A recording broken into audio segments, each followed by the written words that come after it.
How can you possibly find joy when you're suffering? I mean, it sounds completely backward, right? Well, today we're going to dig into how some people have found this incredible sense of purpose, not by escaping their problems, but by finding it right in the middle of them. It all kind of kicks off with this wild command from the Apostle Paul. He doesn't just suggest it. He says, "Rejoice in the Lord always." And then, just so we don't miss it, he says it again, "Rejoice." But to really feel how radical this is, you have to know where he was when he wrote these words. And here's the kicker. Paul wasn't sitting in a comfortable office somewhere. He was in prison. He was locked up, facing a totally uncertain future, and yet his message is about non-stop joy. So you have to ask, how on earth is that even possible? Okay, to help us get our heads around this, let's jump forward a couple of thousand years. We're going to look at a modern-day story that makes this whole ancient idea feel, well, real. So, picture this. The story starts with a huge injustice. An Adventist pastor gets thrown in prison for something he absolutely did not do. I mean, a situation like that would fill most of us with just rage and despair, right? And you know what? For a long time, that's exactly how he felt. For almost 2 whole years, he was just confused, wrestling with it, trying to make any sense of his situation. He was totally human about it. But then, something clicked. A powerful thought hit him. What if this prison isn't my punishment? What if it's my assignment? What if this is my mission field? And that one thought, it changed everything. He got busy, he started preaching to the other inmates, handing out literature, and even held baptisms and communion. He basically turned his prison cell from a place of punishment into a place of purpose. Now, he was really clear this was not easy. He said it was difficult, but then he uses this other word, joy. And that joy wasn't about his freedom or lack of it. It came from seeing prayers get answered and lives literally changing right there in front of him. It's incredible when you think about it. This pastor's story is like a modern echo of that ancient one. He found his mission in a cell, which is exactly what the Apostle Paul did thousands of years earlier, turning his own confinement into something that would influence the world for centuries. Okay, so let's rewind and go back to Paul himself, because this kind of thing wasn't just a one-off for him. Let's look at what went down in the city of Philippi. And just like our modern pastor, this story also kicks off with a totally false accusation. Paul and his friend Silas are beaten, then thrown into the deepest, most secure part of the prison, with their feet locked in stocks. I mean, it's about as miserable as a situation can get. So there they are, falsely accused, in pain, and physically restrained. And what do? The absolute last thing anyone would ever expect. Around midnight, they start praying and singing hymns out loud. And here's the crucial part. They had an audience. Their reaction was just so bizarre, so completely out of place for that setting that it stopped everyone in their tracks. All the other prisoners were just listening. Suddenly, their private suffering became a public testimony. Their prison cell became a stage. But Paul's powerful response to suffering wasn't just about singing at midnight. It was also about writing. In fact, some of his most influential work ever came directly from his time being locked up. We're talking about 2 monumental letters here, Philippians and Colossians. Both of them were written from prison. Just let that sink in for a second. Some of the most foundational texts in all of Christianity were written not in freedom, but in chains. And this brings us right back to where we started. That incredible command to rejoice always isn't some nice theoretical idea from a guy who had it easy. It's a hard-won truth from someone who found purpose, and because of that, joy in the absolute darkest of places. So what is it? What's the common thread that ties this modern pastor to the ancient apostle? Well, it's this incredible ability to find a larger purpose right in the middle of all the pain. Let's call it reframing suffering. It's basically the skill of looking at your circumstances and just asking a different question. You stop asking, why is this happening to me? And start asking, what can happen through me? It's about seeing your trial not as a dead end, but as a mission field. And that, right there, is the secret. Both men were able to look past the physical walls of their prison cell. They saw a greater purpose at work, a reason for being there that was way bigger than their own comfort or freedom. And it was in that purpose that they found their joy. So here's the big question for all of us. We all face our own kinds of trials, right? So when we do, maybe the most important question we can ask ourselves is this. In the middle of this difficulty, what's the hidden purpose? What's the unexpected mission field that I might be completely missing? All right, we're diving into a real historical mystery here. It's all about one of the most important figures in early Christianity, the Apostle Paul.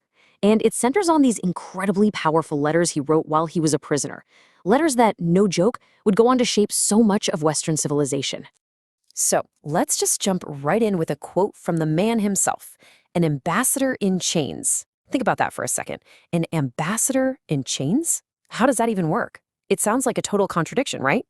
Well, that one little phrase perfectly sets up the tension and the amazing story we're going to get into.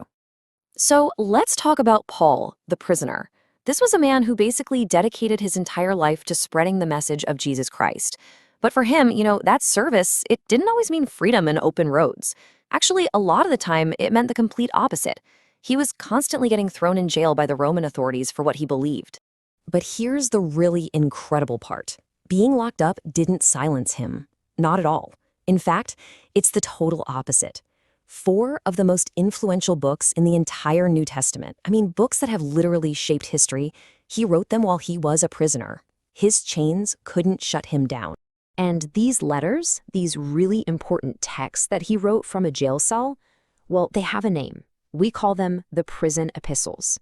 And they give us this amazing, unique window into what he was thinking, what he believed, during what had to be an incredibly tough time. Okay, so what are these letters exactly? And maybe more to the point, what do they tell us? What can we learn about his state of mind? What was going through his head while he's literally chained up and under guard? All right, the 4 big ones we're talking about are Philippians, Colossians, Ephesians, and Philemon. Now, each one was sent to a different group or even a single person, but they all have this one dramatic thing in common. Paul wrote every single one of them from behind bars. And this is absolutely key. It's all about how Paul saw himself. Check this out. He never says, I'm a prisoner of Rome, or I'm a prisoner of Nero. He calls himself a prisoner of Jesus Christ. That shift in perspective, it's everything. It tells you that even in chains, his loyalty, his allegiance was somewhere else entirely. So all of this leads us right into this central mystery we're trying to solve. It's kind of like a historical whodunit, or maybe it's better to call it a wheredunit. So here's the big puzzle. In all these letters he's writing, he never once says where he is. There's no P.S. greetings from my cell in Rome or anything like that. And because he left that detail out, it's created this huge, fascinating debate for historians who are trying to pin him down on a map. Okay, so let's play detective and look at the evidence. When you piece together the clues from his letters and the Book of Acts, scholars have basically narrowed it down to 3 main suspects. The possible locations are Ephesus, Caesarea, or the big one, Rome itself. And this little chart here just lays it all out so clearly. Right off the bat, Ephesus is pretty much out. There's just no record of him being locked up there. Now, Caesarea, that's a contender, but there's a problem. In his letter to the Philippians, Paul talks about facing a possible death sentence, and that just doesn't line up with his situation in Caesarea.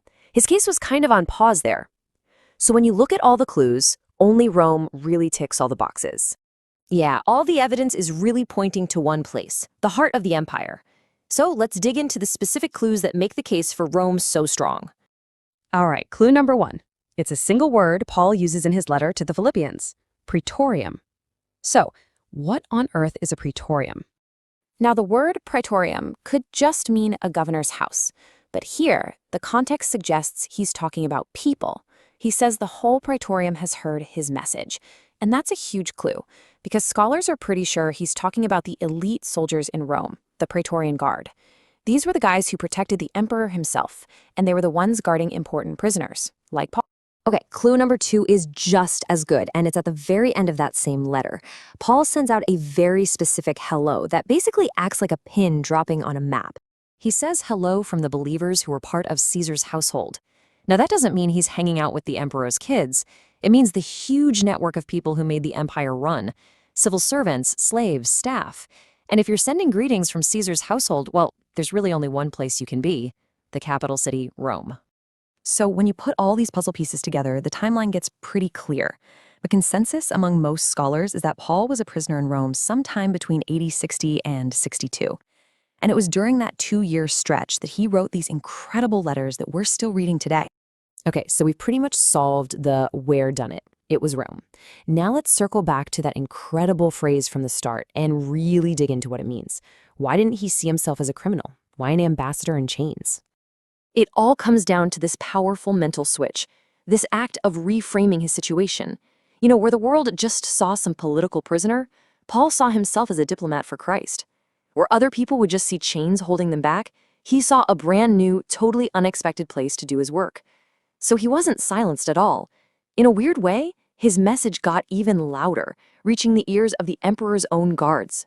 And that really leaves us with something to think about, right? A question that takes this ancient story and brings it right into our own lives.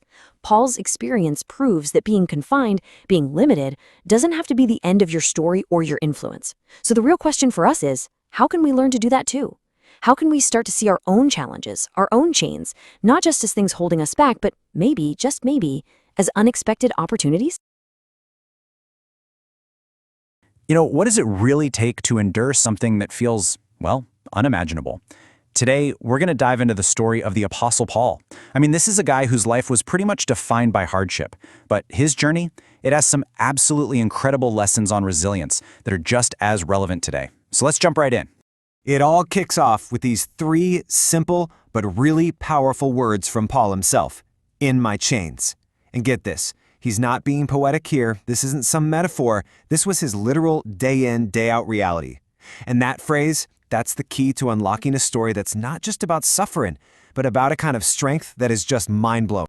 All right, so to really grasp how Paul could be so resilient, we first have to understand the sheer weight of what he was dealing with.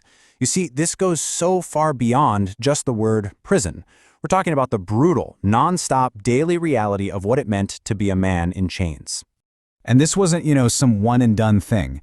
Think about it, his life was basically a series of confinements. It starts in Philippi, that was his first recorded imprisonment.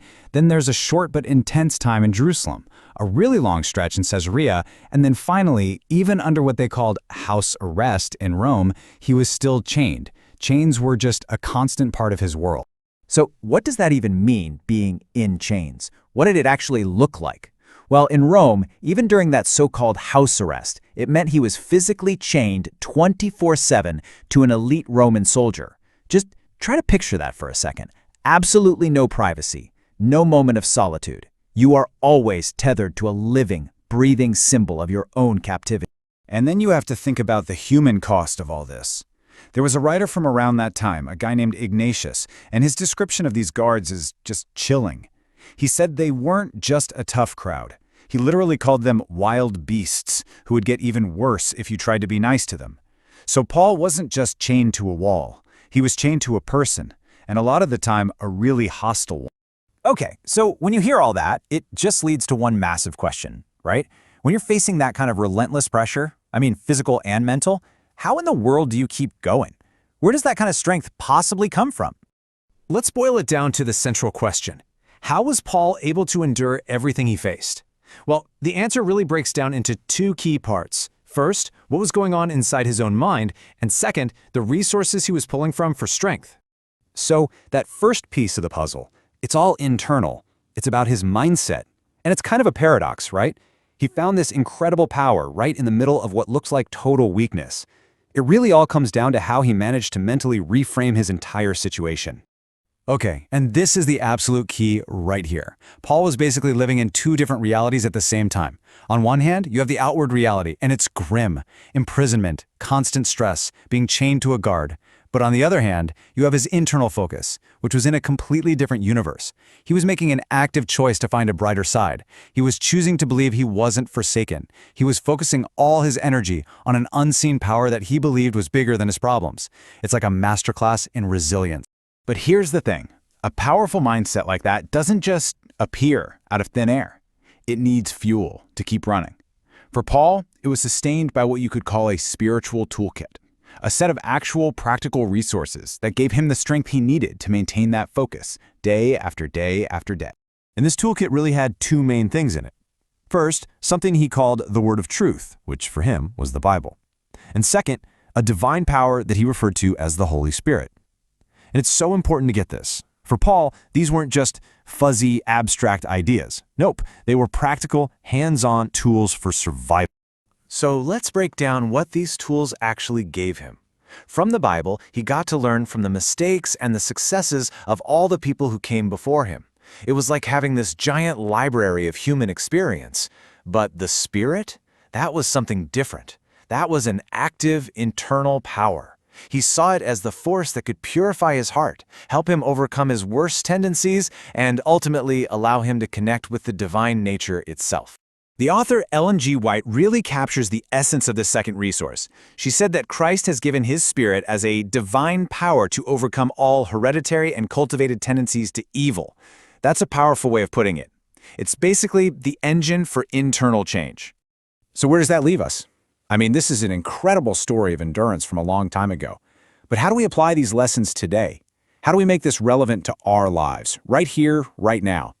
Well, it all comes down to a challenge Paul throws out in his own writings. He asks this question about how we can commend ourselves as ministers of God. But you know what? You don't have to be a minister to get what he's saying. This is a totally universal question. When things get tough, how do our actions, our character, actually reflect who we claim to be? So what does it mean to commend ourselves? It's really simple. It means presenting yourself as worthy of acceptance through your character and your actions, especially when you're going through trials. It's not about what you say you believe when everything's going great. It's about how your response to hardship proves what your core beliefs really are. Your endurance, in a way, becomes your commendation. And that brings us right back to a final, really personal question. Paul found his answer. He had his internal mindset and his external resources. So what about you? When you're facing your trials, your own personal version of chains, what is it that commends you? What does your response say about who you really are? Welcome to The Explainer. Today we're diving into a fascinating story about a mission that was mysteriously blocked, a leader who had to completely abandon his plans, and how that one sudden detour ended up changing the history of an entire continent. So let's set the scene. We're talking about the Apostle Paul, and he's deep into his second missionary journey. He's got a clear plan, he's got a specific route, a dedicated team, everything is going according to plan. But then it all just grinds to a halt. His plans are suddenly, and I mean inexplicably, blocked. And that brings us to the big question we're going to unpack. Okay, so first up, this mysterious change of plans. We're about to see Paul's entire journey get suddenly and dramatically rerouted by something he just cannot explain. I mean, imagine this for a second. You're on a mission you feel called to, you're confident in your direction, and you're pushing across what we now call modern-day Turkey. And then you just hit an invisible wall. The source material tells us they were literally forbidden by the Holy Spirit to keep going. It's a hard stop, and there's no immediate explanation why. Well, the reason for that invisible wall becomes crystal clear in a pretty dramatic night vision. Paul sees a man from Macedonia, that's a region in modern-day Greece, and he's pleading with him, "Come over and help us." Now, this isn't just a friendly suggestion, right? This is the new, urgent directive. And you know what? Their response is immediate. I mean, there is zero hesitation. They head straight for the seaport at Troas, they sail across the Aegean Sea, and they land on the European continent for the very first time. Their new destination? The city of Philippi. Which brings us to our second part, the perfect European beachhead. Now, when I say beachhead, I want you to think about it in military terms. It's that secure initial foothold you use to launch a much larger operation into new territory. See, this redirection wasn't random at all. Choosing Philippi was an absolute strategic masterstroke. And this tells you something really crucial about his methods. Paul wasn't just some guy wandering around. He was a master strategist. He always chose cities that were major hubs of influence, of culture, and of trade. So for him, Philippi wasn't just another stop, it was the perfect launch pad. Now, to really get why Philippi was so powerful, you've got to understand this one concept, itus Italicum. This was a special designation that Rome could give out, and it was the highest honor a provincial city could possibly get. It basically meant that, legally speaking, Philippi was considered a little piece of Italy itself. And wow, that status came with some incredible perks. I'm talking about citizens being exempt from major taxes. But even more important, anyone born in Philippi was automatically a Roman citizen, with all the legal rights and protections that came with it. This made it an unbelievably stable and powerful place to set up a base of operations. Just think about how different this made Philippi from all its neighbors. It's surrounded by Greek culture, but its official language is Latin. It's governed by Roman law, not local customs. For all intents and purposes, it was a little slice of Rome dropped right into Greece, a totally unique and powerful foothold that created this fascinating cultural tension. And if that wasn't enough, check out its location. Philippi sat right on the Via Egnatia, which was basically the ancient superhighway connecting Rome with all of its eastern provinces. This guaranteed a constant flow of people, of commerce, of soldiers, of ideas, ensuring that any message planted here would just naturally spread all over the region. Okay, so a brilliant strategy is one thing, but how did it actually play out on the ground? Let's take a look at how this community was really built one household at a time. The whole mission kicks off not in some big public square or a fancy hall, but quietly by a riverside. And the very first convert on European soil? Her name is Lydia, and she's a successful, influential businesswoman who deals in expensive purple dye. Her conversion is huge because, as someone with resources, she would become a major financial backer for this new movement. Then, things take a super dramatic turn. Paul and his partner Silas get thrown in prison. But in a moment of total crisis, we're talking an earthquake that shakes the prison to its foundations, another completely unexpected conversion happens. The jailer, the guy in charge of them, along with his entire family. And this is where the strategy gets real. This wasn't just about two individuals deciding to believe something. No, these were household conversions. And in that culture, a household was an entire social and economic unit. So converting a household meant you were bringing in family, staff, business connections, the whole network. That number 2 you see there doesn't just mean two people. It represents planting two deep, interconnected roots right in the heart of the city. So this brings us to our final section, impact through adversity. Because the mission faced immediate and harsh opposition. But here's the twist.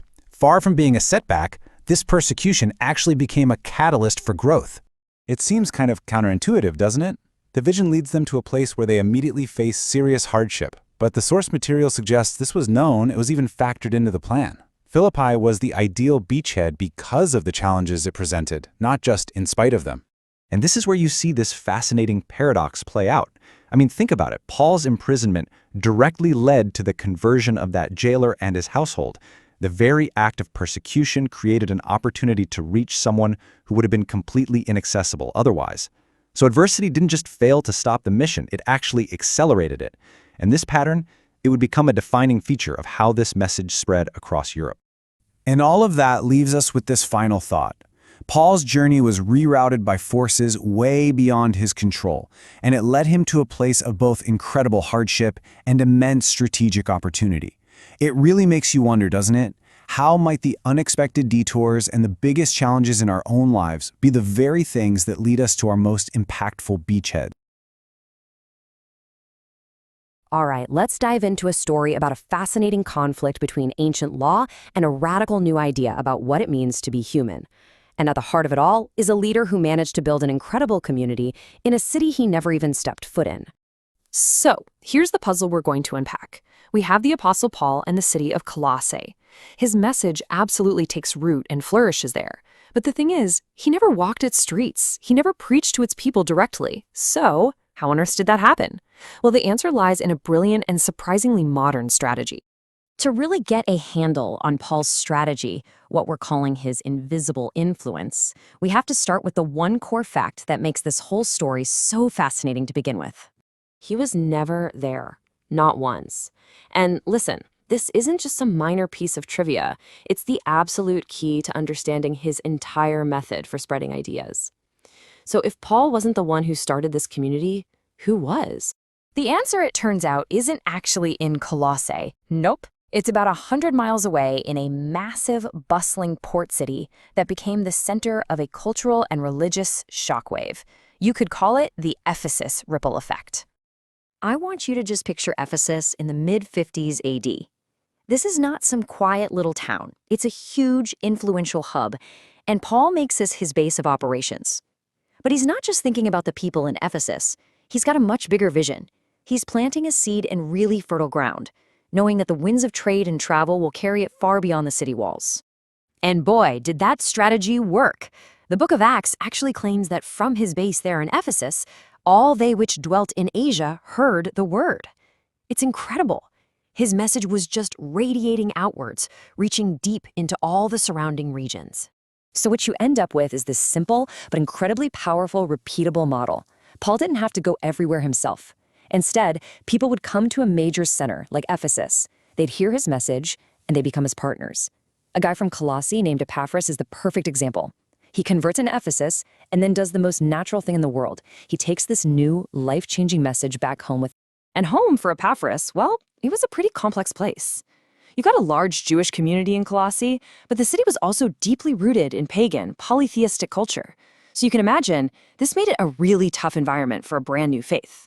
Epaphras wasn't just sharing an idea, he was basically challenging the entire religious landscape of his hometown. Okay, so that's the big picture strategy. But this new faith, it created some very personal, very complicated problems on the ground. And this brings us to the case of Onesimus, a really specific conflict that involved a man named Philemon, who was probably converted right around the same time as Epaphras. Here are the two people at the center of this storm. You've got Philemon, who is a Christian leader in Colossae, and then you have Onesimus, his runaway slave. But here's the twist. While he's on the run, Onesimus runs into Paul, and he converts. So now, all of a sudden, these two men are brothers in faith, but they are still legally master and slave. You can just feel how incredibly tense that situation is. And you have to understand, under Roman law, the situation was brutal and completely unambiguous. A slave was property, full stop. Legally, Paul was required to send Onesimus back to Philemon, and the consequences for Onesimus could have been absolutely horrific. So, faced with this rigid, unbending legal requirement, Paul does something pretty extraordinary. He doesn't argue the law. Instead, he appeals to a completely different, higher principle. He reframes the entire situation, casting Onesimus as a brother, not as a slave. And this right here, this is the pivot point. Paul essentially says, Philemon, look, we're not going to talk about Roman law right now. We're going to talk about who we are now as believers. He totally sidesteps the legal system and places the moral choice squarely in Philemon's hands, appealing directly to his conscience. And this is the radical heart of his argument. In what might be one of the most socially explosive verses he ever wrote, Paul tells Philemon to welcome Onesimus back, not now as a servant, but above a servant, a brother beloved. I mean, just think about that. In an empire literally built on the backs of slaves, this idea was nothing short of revolutionary. It's a powerful, powerful story. But reading it today leaves us with a bit of an uncomfortable legacy and some really challenging questions, especially about what Paul didn't say. And this is the tension for us, right? We read this and we think, great, but why didn't Paul just condemn the entire institution of slavery? He doesn't. He works within the system, pushing for a change of heart instead of a total revolution. And the big question is, why? What's so fascinating, though, is how later Christians, reading these exact same texts, came to a very different conclusion. You look at the abolitionists in the United States, for example. They looked at things like the fugitive slave law and they actively defied it. They made the jump from trying to change hearts within the system to defying the system itself as being fundamentally unjust. And so that leaves us right here with this final critical question. How do we come to terms with Paul's approach? Was it just a pragmatic first step in a really hostile world? Was it a spiritual principle that was meant to transcend politics? Or was it an insufficient response to a moral catastrophe? It just goes to show how these ancient texts continue to force us to think really deeply about faith, about justice, and about our own world today. You ever think that some of the biggest secrets are hiding in the places you'd least expect? Well, today, we're going to uncover an organizational blueprint that fueled one of the most explosive movements in all of history. And the clues? Well, they're hidden in plain sight, right in the opening lines of a couple of ancient letters. It's a really fascinating question when you think about it, isn't it? The way early Christianity spread so fast, it almost feels like it was just this spontaneous, kind of chaotic thing. But what if it wasn't an accident at all? What if, right from the very beginning, there was an intentional, super strategic design at play? And the evidence for this design, well, it isn't buried in some dusty, obscure text. Nope, it's right there in the greetings of two letters from the Apostle Paul, Philippians and Colossians. You know, these are the parts we all kind of skim over to get to the good stuff, right? Well, today, they are the good stuff. They're our main event. So, let's take a closer look at what most of us would probably just see as the ancient version of, "Hey, how's it going?" Because, as you're about to see, these greetings are absolutely packed with meaning, and they reveal a surprisingly formal and intentional structure.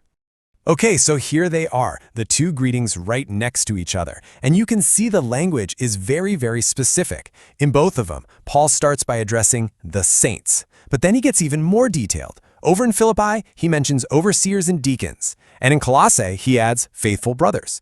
Now, these aren't just polite throwaway words. They are titles. And these are our first big clues.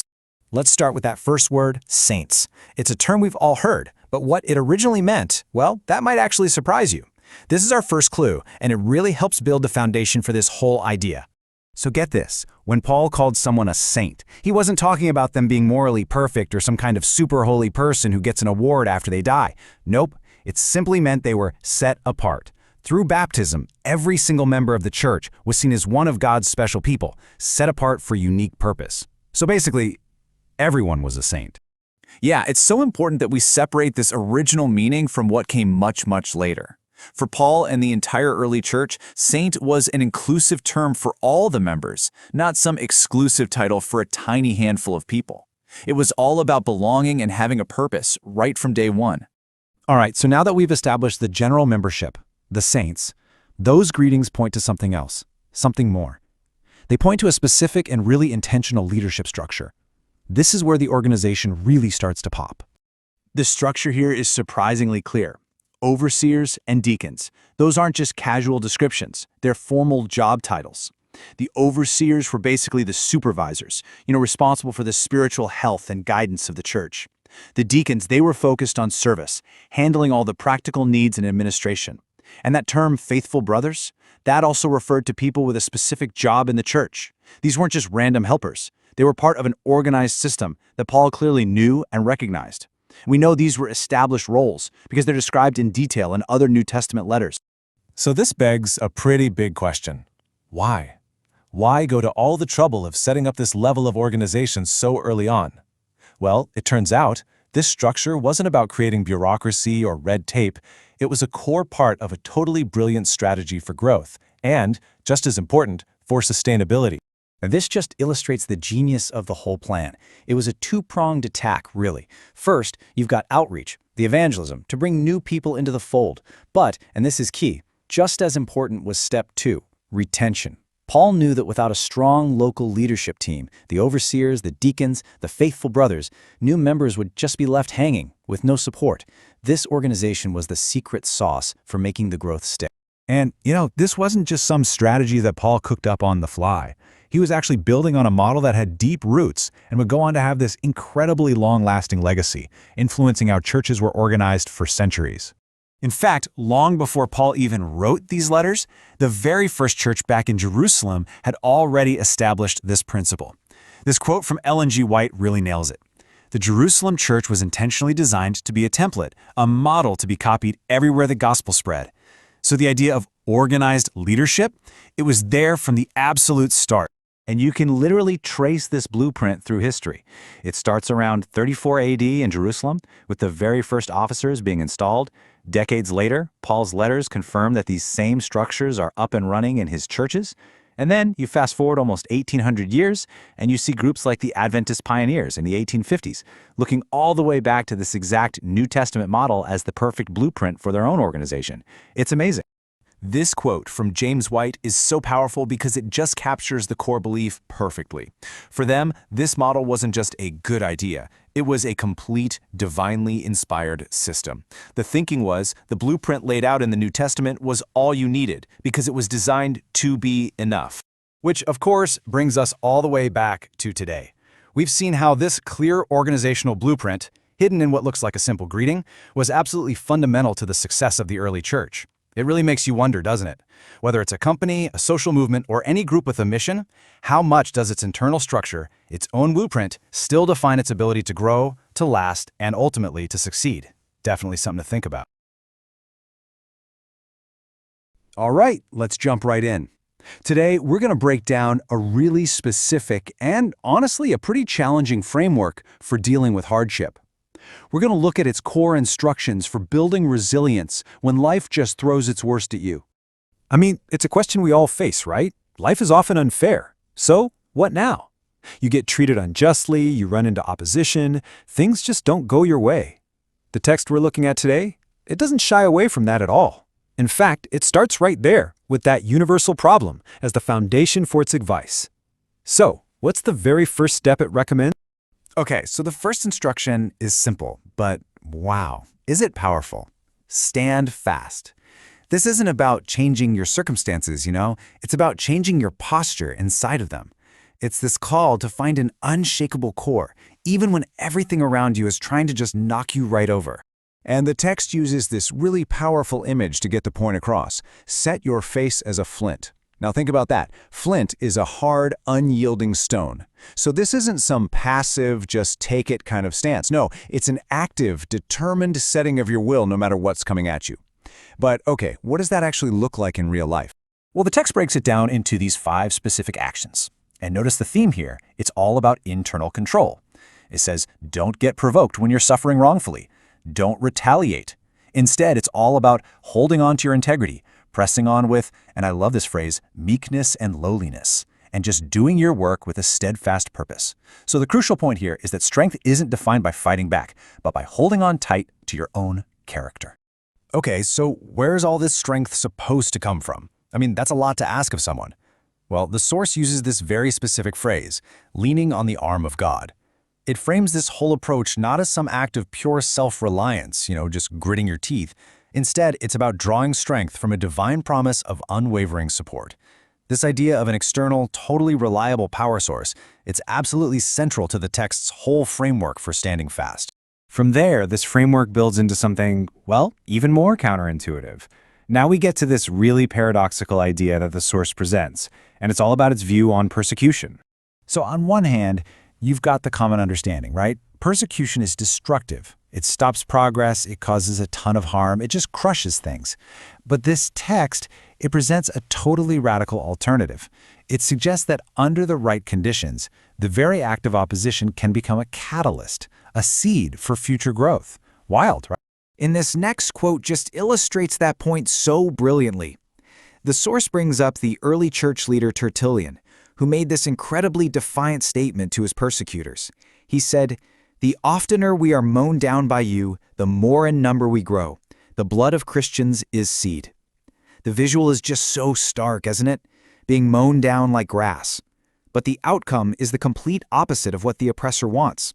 In this view, the act of destruction actually becomes an act of planting. It's this profound reframing of suffering, turning it from a dead end into a starting point. And if you thought that was a difficult concept, believe me, the text takes it one massive step further. We've now arrived at what is, without a doubt, the ultimate challenge of this entire framework, the instruction to rejoice. And look, the text knows exactly what we're thinking. It basically anticipates our immediate reaction by asking these very questions itself. Like, rejoice in sickness? Seriously? Rejoice when you lose your job? Or when you're in great physical pain? I mean, how can anyone possibly rejoice in those situations? It seems not just impossible, but maybe even wrong, The key, according to this text, isn't about finding joy in the suffering itself. And that's a really, really crucial distinction. It's not about pretending pain feels good. No way. Instead, what the text proposes is a fundamental shift in our mental focus. So here's the mental process it lays out. Step 1, you confront the difficult situation. You don't ignore it. Step 2, you ask this critical, pivotal question. Rejoice always in what? See, that question is the hinge. It forces you to look past the immediate, painful thing right in front of you and search for something else. And that leads to the final step, shifting your focus entirely, away from the variable, your situation, to something that the text frames as a constant. So let's pull all these ideas together and look at the final takeaway from this whole framework. What is that constant that allows for such a radical approach to hardship?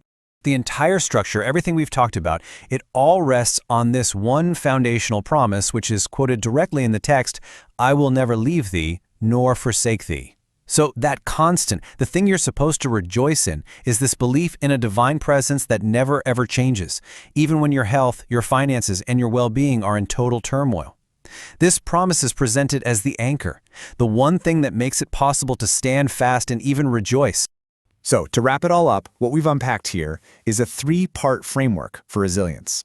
First, stand fast. Hold on to your integrity and your purpose. Don't retaliate. Second, reframe persecution. See it not just as a roadblock, but as a potential seed for something new.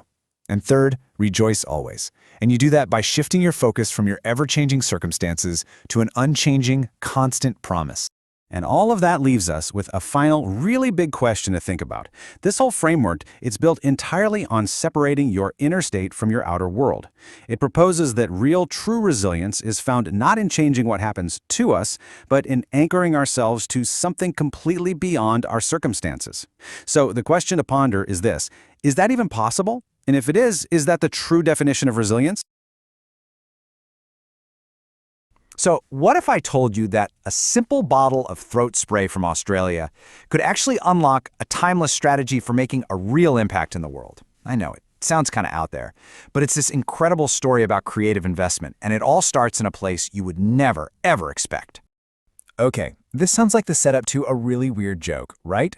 Throat spray, tofu, and flowers. What on earth could possibly connect these three things? Well, the answer is actually pretty inspiring. You see, they're all part of this small but incredibly powerful fundraising project run by a woman named Marilyn Stevenson. She wanted to support mission work, but she decided she wanted to do something more than just dig for spare change in her pocket. Mary Len's idea was just so practical. She thought about the old traditions, people baking cakes or selling veggies from their garden to raise money, but that just wasn't her thing. Instead, she noticed something she was already doing, telling all her friends about this great throat spray she'd found. And that's when the light bulb went off. Why not turn that recommendation into a fundraiser? So she started buying it wholesale, selling it to people, and then dedicated every single cent of the profit to her cause. Simple, but absolutely brilliant. And believe me, the throat spray was just the beginning. The success from that just got her thinking bigger. She realized that the unique things she was hunting down for herself were things other people in her community wanted too. They just didn't have the time to find them.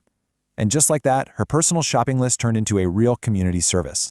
And her little business just blossomed.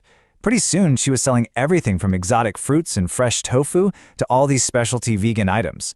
She even started putting together floral arrangements for things like Mother's Day. So, what did all this grassroots effort add up to? Well, get this. From her simple idea, Marilyn was able to raise up to $600 Australian every single quarter. That's a huge contribution to the cause she cared about. But it was never really just about the money. For Marilyn, the real payoff was the feeling, the buzz, as she calls it. She had created this perfect win-win situation. She was helping her community get things they wanted, and at the exact same time, she was supporting something she was deeply passionate about. Marilyn's story is just such a great example of that creative spark. But it makes you wonder, right? What is it that really fuels that kind of dedication, that kind of generosity? Well, it turns out the principles behind what she's doing aren't new at all. In fact, to really get to the heart of it, we have to look back at a true historical giant of unwavering commitment. So let's turn to one of history's ultimate examples of pure dedication in the face of just unbelievable hardship, the Apostle Paul. His commitment to his mission was tested in ways that are pretty hard for us to even imagine today. He was shipwrecked, lost at sea. He was beaten over and over just for speaking his truth. He was often homeless, with no place to even rest his head. And he was constantly, relentlessly persecuted for what he believed in. I mean, the sheer scale of what this man endured is just staggering. The list just goes on and on. Distress, famine, hunger, being stoned, thrown in prison, constantly insulted, and facing countless life and death situations everywhere he went. And on top of all of that, he carried this huge emotional weight of caring for all the communities he'd started. And yet, despite that overwhelming, crushing list of sufferings, just listen to his mindset. He writes, "In all these things we are more than conquerors. More than conquerors. How is that even possible? What could give someone that kind of rock-solid confidence in the face of so much pain?" The answer is in this powerful idea that's been called suffering love. It's this deep conviction that he was held by a love so powerful, so profound, that no amount of hardship in the world could ever break that connection. It wasn't just about enduring pain. It was about enduring it for a greater purpose and being fueled by that love. Paul even asks the question himself. He lists out the absolute worst things that can happen to a person: tribulation, distress, persecution, famine, even a sword. And he basically says, bring it on. None of it, absolutely none of it, has the power to separate him from that source of love. This unshakable confidence was the engine that powered him through everything. It was so real to him that it allowed him to face his own execution not with fear, but with, and this is a quote, joyful hope and longing expectation. Just think about that. But here's where it gets really practical and interesting. Paul's faith wasn't just some passive feeling that helped him tough it out. No, it fueled a very intelligent, very strategic approach to his mission. This is where that deep motivation turns into a brilliant method. He basically had a blueprint. First, he would target key, influential cities to act as hubs, so the message could spread out from there. Second, he didn't try to do it all himself. He invested his time in training up new leaders to carry on the work. Third, he always started with his own community first, the people closest to him. And fourth, he used letters to keep in constant communication, to teach and encourage his whole network, even from far away. And this is where Marlene's story and Paul's story just click together perfectly. Marlene starts by selling to her friends in her local community, exactly like Paul prioritized his own.